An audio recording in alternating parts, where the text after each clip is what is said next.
Bonjour aux personnes qui sont présentes, bonjour aux personnes qui nous écoutent en rediffusion. Je me présente, je m'appelle Soleil, puis je suis la créatrice, c'est-à-dire l'autrice et l'illustratrice derrière tous les outils qui sont signés Émotion. Je suis excitée, mais parce que ça fait 4 ans que je suis dans la création, puis aujourd'hui, ce que je fais, c'est venir vers vous, à la rencontre de vous, professionnels qui utilisez mes outils depuis plusieurs années dans différents milieux, que ce soit des commissions scolaires, dans les centres scolaires, milieux communautaires, hospitaliers, etc. Donc, ça me fait vraiment plaisir de venir à votre rencontre. Le déroulement de la séance là, d'aujourd'hui, ce que je vous propose, c'est une séance questions-réponses de 45 minutes.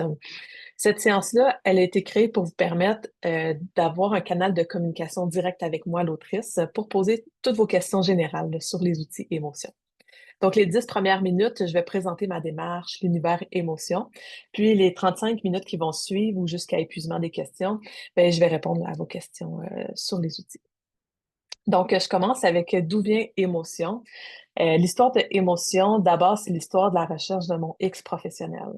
Le X, comment je pourrais le figurer? Il y aurait aux quatre jonctions mes valeurs, mes talents, mes intérêts personnels, puis les intérêts collectifs. Donc, dans la recherche de mon X professionnel, je me suis demandé, premièrement, au niveau de mes valeurs, qu'est-ce qui donne du sens à ma vie professionnelle? Puis, au niveau de mon talent, je me suis demandé, ben, dans quoi je suis bonne? Au niveau de mon intérêt personnel, c'est qu'est-ce que j'aime faire dans la vie? Et au niveau de l'intérêt collectif, c'est de quoi la Terre a besoin. Qu'est-ce que les gens ont besoin? Donc, pour répondre à ce X, à cette recherche de X-là, ben, j'ai commencé mes études en psychologie à l'Université de Sherbrooke. Et je n'ai pas trouvé ce X à cet endroit-là. Ce qui me manquait, c'était des apprentissages au niveau du savoir-être. Donc, par la suite de mon bac en psychologie, je me suis dirigée vers la relation d'aide au privé. Je me suis formée comme TRA, thérapeute en relation d'aide, au Centre de relation d'aide de Montréal. Mais c'est pas là que je l'ai trouvé non plus, mon X. J'avais plus de savoir-être, j'étais plus nourrie dans le cœur, mais il me manquait l'aspect de la créativité dans mon métier, la créativité pratico-pratique. Donc, finalement, j'ai trouvé ce X-là en commençant la création d'outils psychopédagogiques émotion. Et c'est vraiment un amalgame, finalement, de mon bac en psychologie, dans lequel j'étais plus dans le cérébral, et de ma formation en relation d'aide, dans lequel j'ai plus été dans l'émotivité. La création est émergée, finalement, du cérébral et de mon émotion pour créer la gamme que vous avez entre les mains là aujourd'hui. C'est vraiment là, finalement, que j'ai trouvé du sens à ma vie professionnelle. Puis ça me touche de vous partager là aujourd'hui. Donc, pendant la pandémie, j'ai commencé à dessiner mes petits personnages que vous connaissez bien sous le nom de Billy. Je les ai diffusés sur les réseaux sociaux sous format de mini-guide thérapeutique. Puis, j'ai un éditeur, mon éditeur actuel, qui s'appelle Max, qui m'a approché, puis il m'a dit, Soleil, il faut faire quelque chose avec ces petits bonhommes-là. Et de fil en aiguille, à travers les 4 dernières années, j'ai créé tout un univers autour de ça, autour des billets, qui comporte aujourd'hui à peu près une douzaine de boîtiers de cartes illustrées, bientôt 13, 5 livres et des cahiers reliés, un guide, un manuel, plus d'une centaine d'affiches et d'activités reliées et plus encore de produits. Ce qui fait le succès de Émotion, selon moi, depuis 2021, c'est plusieurs choses. La première chose qui fait son succès, c'est la théorie de Colette Portelance. C'est la théorie du fonctionnement relationnel qui est enseignée au Centre de relations d'aide de Montréal et qui est une création de Colette. Je m'en suis fortement inspirée pour créer la gamme des 10 premiers jeux outils émotions. Ce qui fait son succès aussi, c'est pas que la théorie de Colette de laquelle je me suis inspirée, mais c'est aussi l'idée de l'avoir mis en format carte. C'est la création, la conceptualisation de cette méthode-là sous forme de carte qui fait aussi son succès, je crois. Et finalement, c'est la qualité des illustrations. La fameuse Billy. C'est des images qui sont parlantes de par leur simplicité. Ils veulent dire, dans un minimum de traits, un maximum de choses, d'informations sur sa vie intérieure. Et je pense que la qualité des illustrations compte aussi beaucoup dans le succès de Émotion.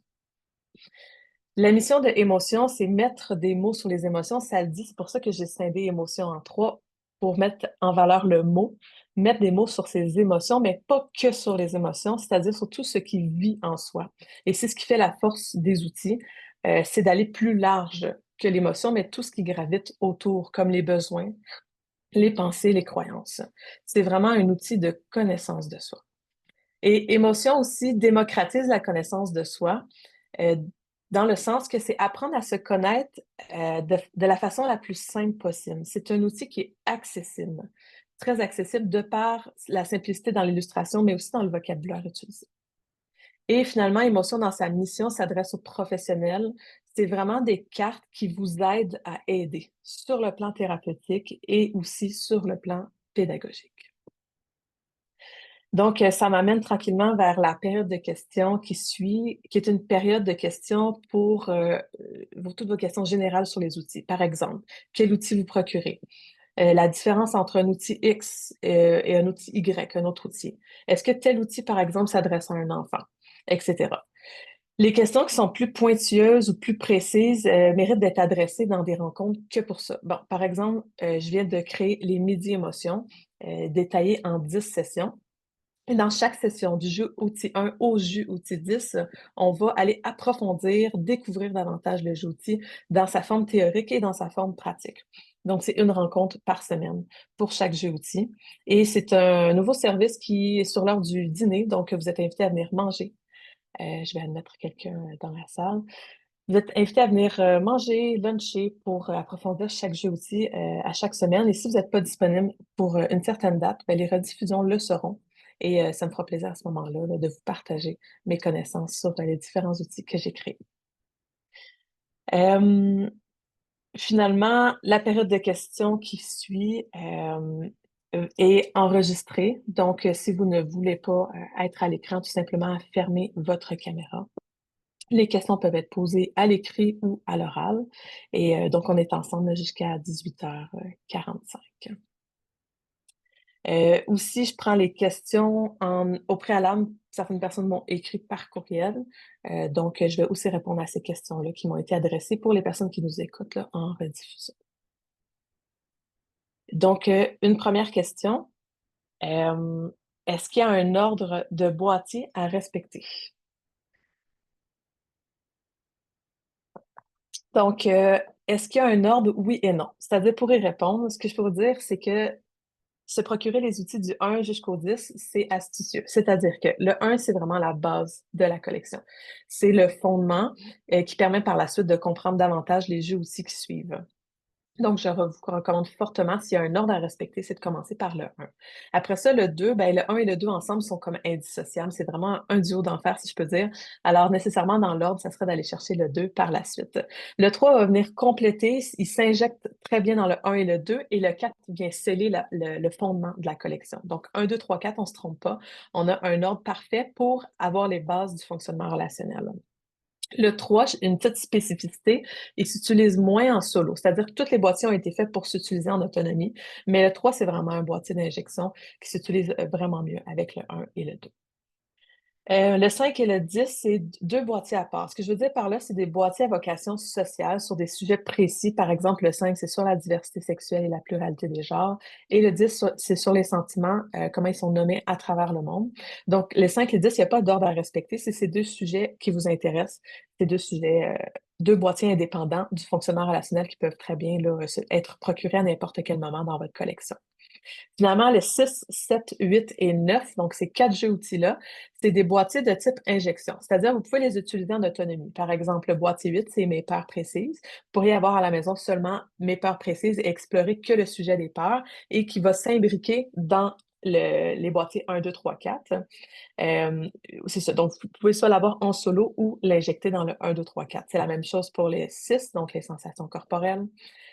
Pour le 9, mes croyances limitantes, etc. C'est vraiment des boîtiers spécialisés sur un seul sujet, croyances, peurs, sensations corporelles, mais qui s'injectent très bien dans les 1, 2, 3, 4. Donc, c'est un peu ça, si je fais une explication là, sommaire, de comment, dans quel ordre se procurer les boîtiers. Ben, idéalement, tous les avoir, mais si c'est pas possible, on commence par le 1, 2, 3, 4, on s'en va chercher nos injections 6, 7, 8, 9, et le 5 et le 10, qui sont des boîtiers indépendants, si les sujets là, vous intéressent, bien sûr. Je vais juste aller vérifier dans le chat. Hmm, parfait. Bon, pour quel âge les boîtiers? C'est une question qu'on me pose très souvent. Déjà, quand on voit Billy, on pense que les outils s'adressent aux enfants parce que Billy a une esthétique très candide, très, on pourrait même dire enfantine. Et pourtant, quand j'ai commencé à illustrer Billy, à l'époque, je m'adressais aux adultes. Donc, c'est dans toute peut-être ma propre candeur et ma propre simplicité que j'ai été dans une démarche artistique très simple qui attire l'œil des enfants de par les couleurs, soit pastel, soit vives, et de par la simplicité des traits. Mais en réalité, les boîtiers s'adressent à absolument toutes les tranches d'âge. Donc, tous les boîtiers, par exemple, on parle du premier jusqu'au 13e actuellement, bientôt 13 en fait, s'adressent aux adultes et aux ados assurément. Après ça, si on va voir dans chaque boîtier, il y a des boîtiers qui vont être destinés, c'est-à-dire moins destinés aux enfants. Donc, je vous donne un exemple, le boîtier 1, le boîtier 2, c'est des boîtiers qui peuvent être utilisés dès l'âge de 2 ans. Même chose pour le boîtier 7, dès l'âge de 2 ans.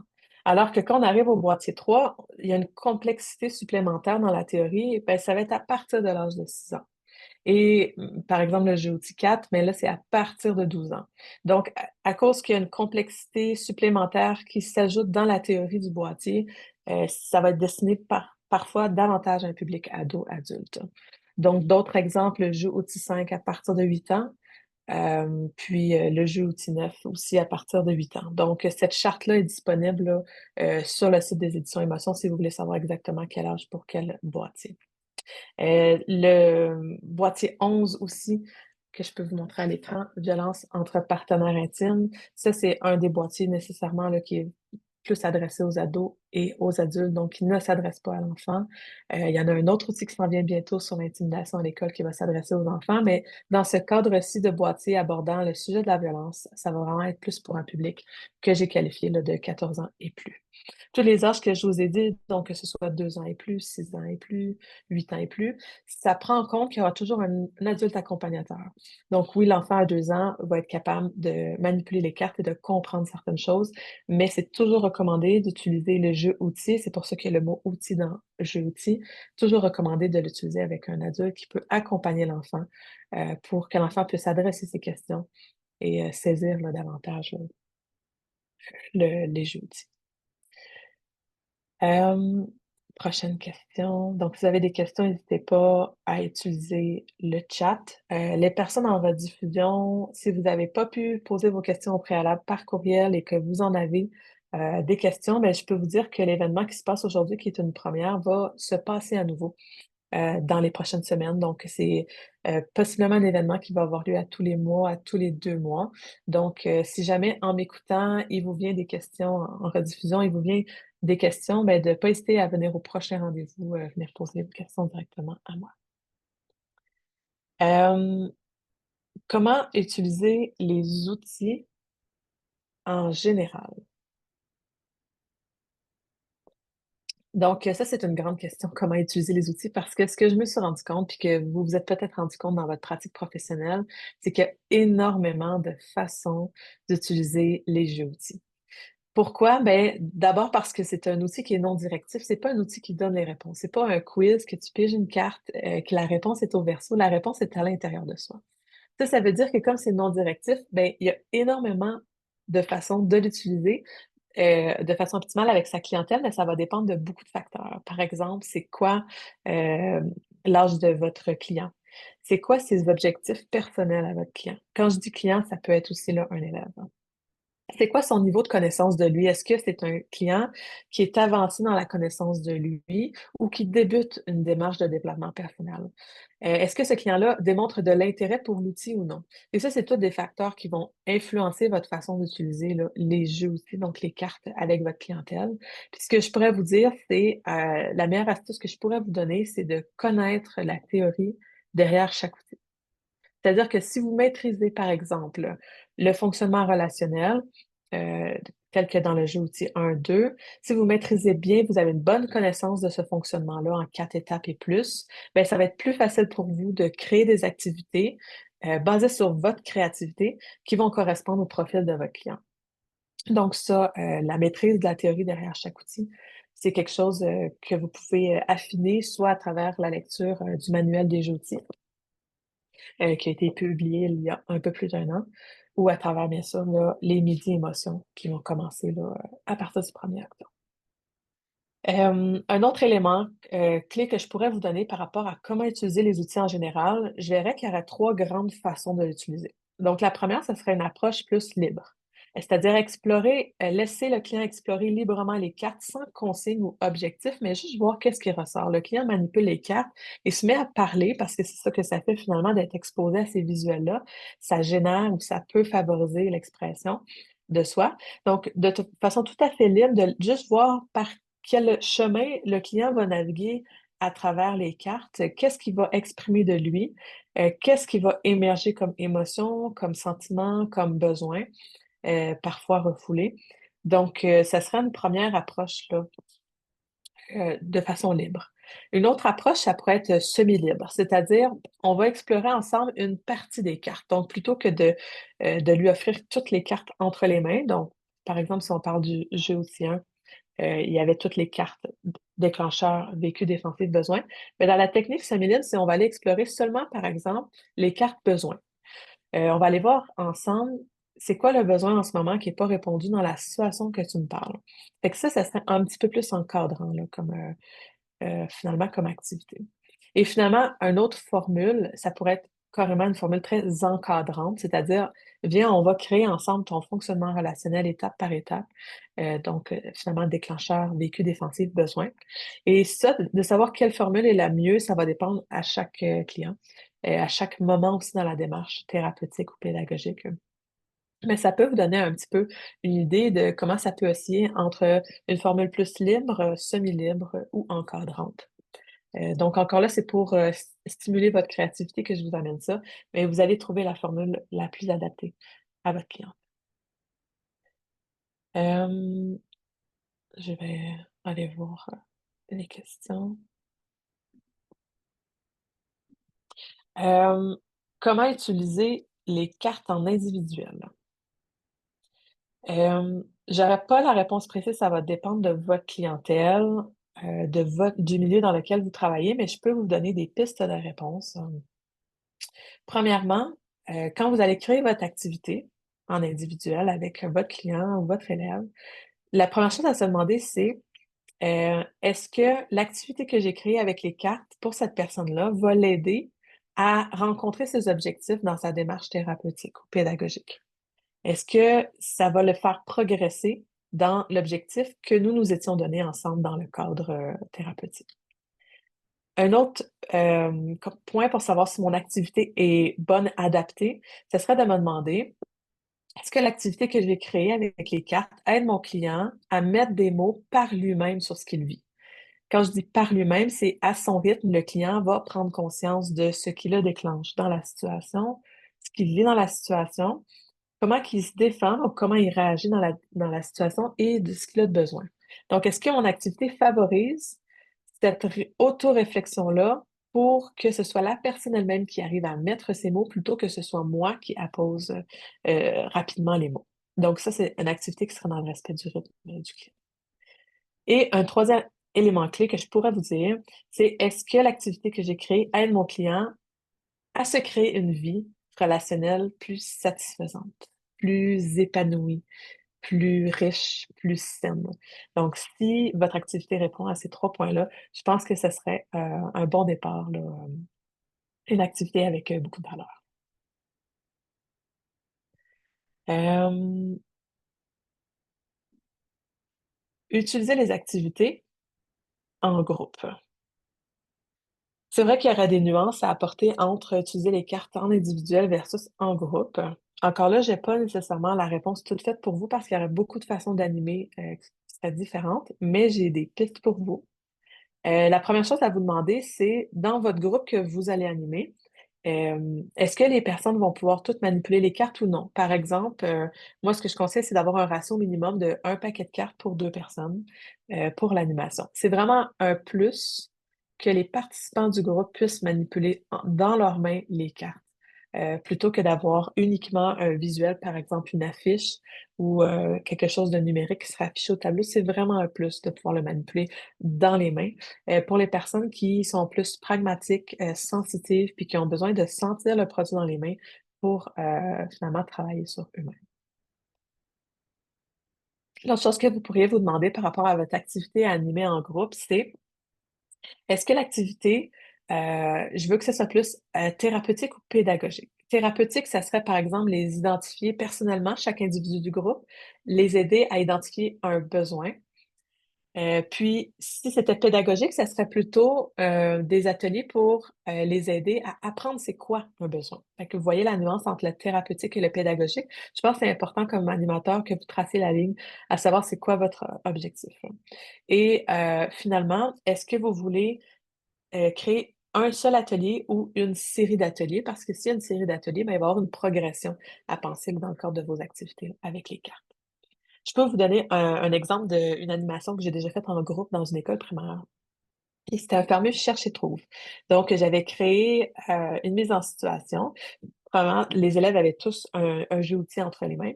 Et j'avais créé une situation que je lisais à voix haute. Je vous donne un exemple. J'avais dit au groupe d'élèves, ce matin, j'arrive à l'école, j'ai beaucoup de tristesse, car mon chien est mort en fin de semaine. Et là, on était dans le sujet des déclencheurs et il devait se mettre à chercher dans les cartes déclencheurs la carte qui correspondait à cette mise en situation-là. Il l'a levée comme ça haut vers le plafond. Et ça a suscité énormément d'engouement. Les jeunes ont beaucoup participé. Et dans la mise en situation, comme vous pouvez peut-être remarquer, j'ai inséré la tristesse un peu pour ajouter du défi, c'est-à-dire c'est pas la tristesse qu'on cherchait, on n'était pas dans les cartes vécues, on restait vraiment dans les cartes déclencheurs. Et les jeunes ont rapidement compris finalement ce que c'est la différence entre un déclencheur, un vécu, une défensive et un besoin. Et pour chaque section de carte, ben, je détaillais plusieurs mises en situation.